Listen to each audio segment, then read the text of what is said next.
1h53, estamos de volta. Já vamos aqui passar a fala para o Ednilson Anderson, é isso? Ele que fez a indagação em relação à senhora sobre o 1 bilhão, as verbas que vieram para a BR. Cadê esse dinheiro? Oi, Itam, primeiro essa coisa de você jogar 1 bilhão, 100 milhões, 200 milhões, sei lá, você não faz isso dessa forma. Porque senão você parece que alimentando as mentiras e as fake news. O fato é, nos governos do Jorge Viana, do Bill Marx, do Tião Viana, que eu participei desses governos, a BR-364 nunca ficou desse jeito. Então, tinha manutenção da BR-364. Ela foi construída e ela tinha manutenção. E vou dizer mais uma vez, você que mora na Amazônia sabe que estrada ou ramal na Amazônia, se não tiver manutenção, ela acaba, como acabaram outras. A BR que liga Porto Velho e Manaus, ela foi construída. Os governos desprezaram a manutenção, ela está tendo que começar do zero. E assim foram outras. A BR Belém-Brasília, outra situação. Então, estradas no Acre precisa ter manutenção. E o governo federal e o governo do Acre não estão preocupados com a manutenção da BR-364. Por falar em milhões para cá, milhões para acolá, chega a ser um pouco engraçado ter audós de parlamentares falando que tem tantos milhões para cá, tantos milhões para acolá. A senhora não tem uns milhões desse aí também não, deputada Perpétua? Então, eu fui uma das deputadas que denunciei o esquema do orçamento secreto, que isso é o maior escândalo que tem na Câmara dos Deputados. Você lembra os anões do orçamento? Aquilo ali é a fichinha, quando essa coisa vinha a público e começaram a investigar. O que é o orçamento secreto? É um dinheiro do orçamento que deveria ir para a saúde, para a geração de emprego, para o auxílio emergencial, e está indo para pagar deputados que votam em projetos como esse do pacote do veneno, que votam a favor da reforma da Previdência, que tirou o direito do produtor rural de se aposentar. O fato é, cada deputado federal tem direito a 15 milhões por ano de emenda individual. E ele tem direito de mais 20 milhões de emenda de bancada. Por ano, cada deputado federal tem direito a 35 milhões de emendas. Como é que tem deputado no Acre anunciando que está botando 200 milhões no município, 150 milhões no outro? Tem alguma coisa errada. Por quê? Ou montou-se um esquema para receber um dinheiro que não era de forma legal, como todo mundo teria direito, ou então esse dinheiro não existe.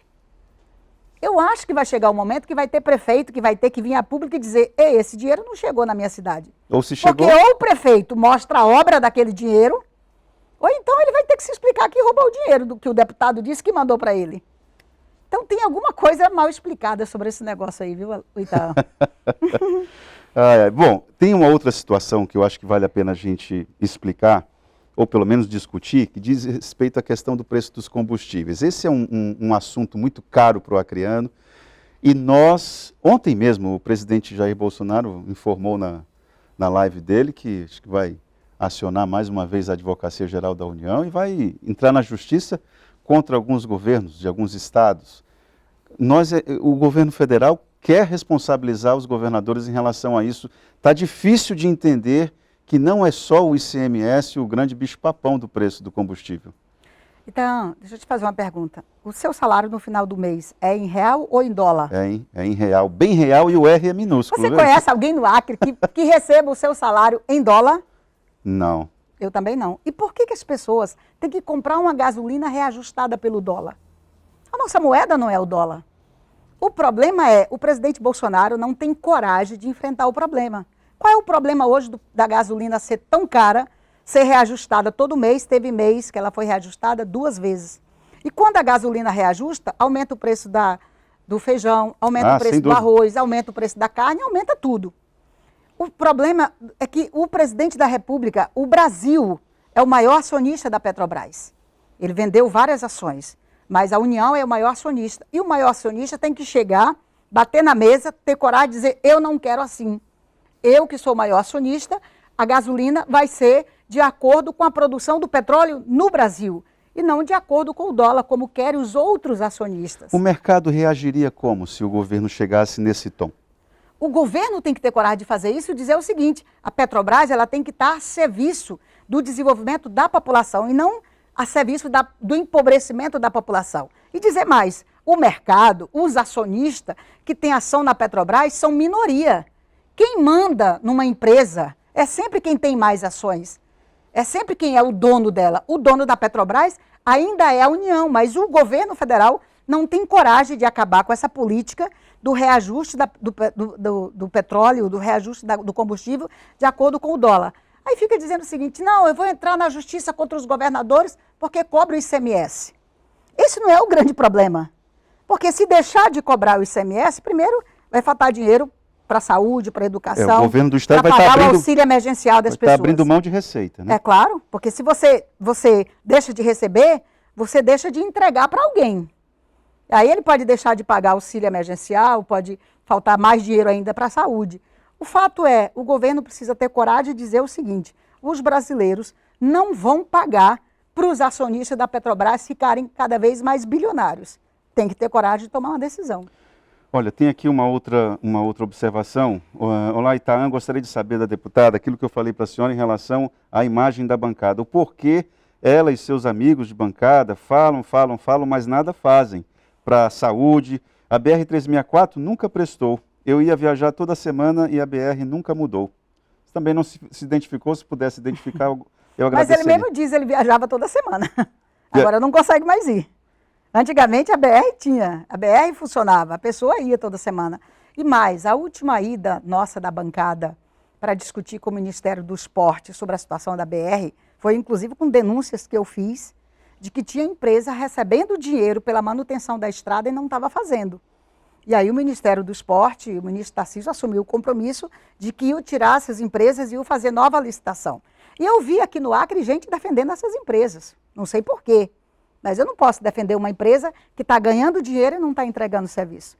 O que está faltando hoje, Itaã, é uma união do governo do Estado com a Assembleia Legislativa, porque eu já vi a Assembleia se movimentando também para se juntar à bancada federal e todo mundo, e o presidente Bolsonaro dizer, presidente, só vai mesmo continuar abandonando o Acre e a BR-364?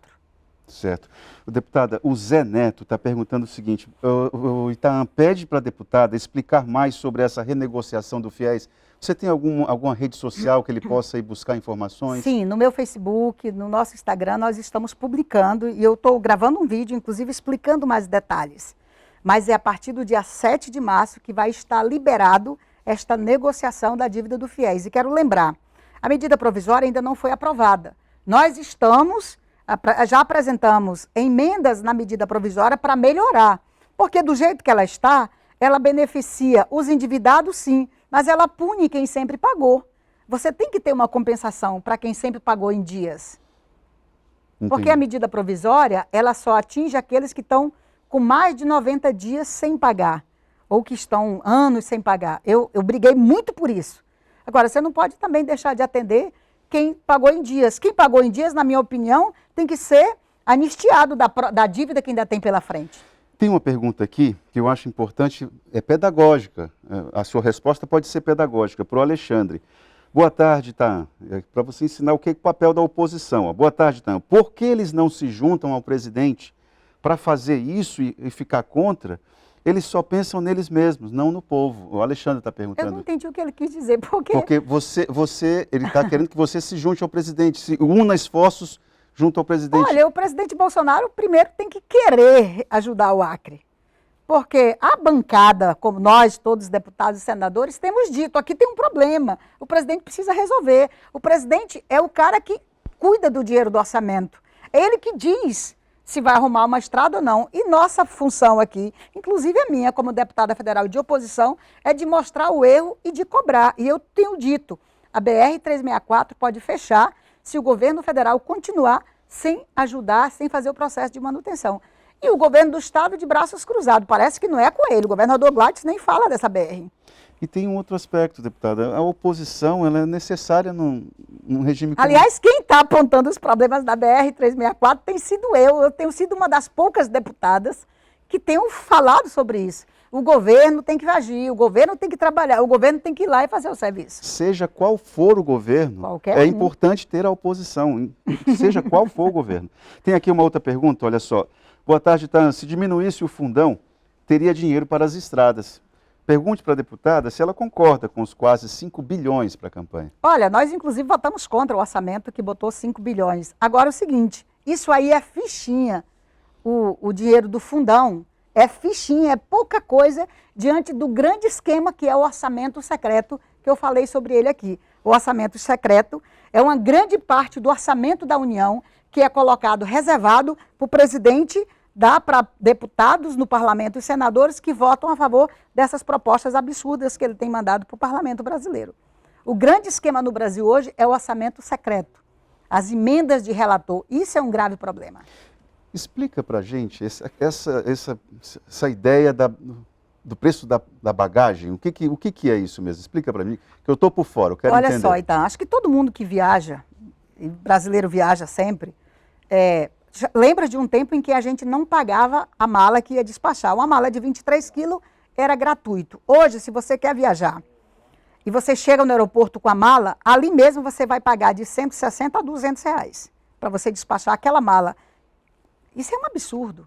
E na época, o governo do presidente Bolsonaro e a ANAC convenceram o Congresso de que deveriam deixar as empresas cobrarem pela mala, porque a passagem ia baixar. Eu nunca acreditei nisso e votei contra isso. Mas a maioria dos deputados votaram a favor da ANAC, votaram a favor desse pedido do presidente. Acontece que a passagem está mais cara e a mala continua sendo cobrada. Se você quiser comprar uma passagem hoje para Cruzeiro do Sul, ela vai estar, em média, de 1.200 a 1.800. Já compramos de 1.800.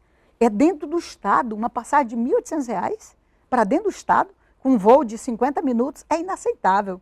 A passagem só aumentou. Então, eu apresentei um projeto de lei que proíbe as empresas de cobrar pela bagagem, pelo menos uma tem que ser gratuita. Já passou pela CCJ? Não, o projeto é mais recente. Ele foi encaminhado agora. E aí, tem perspectiva? Tem perspectiva, porque tem um bocado de deputado lá que está bravo com essas empresas por conta do aumento da passagem aérea. Deputado, o nosso tempo acabou. Eu queria agradecer a sua participação aqui. Muito sobre isso.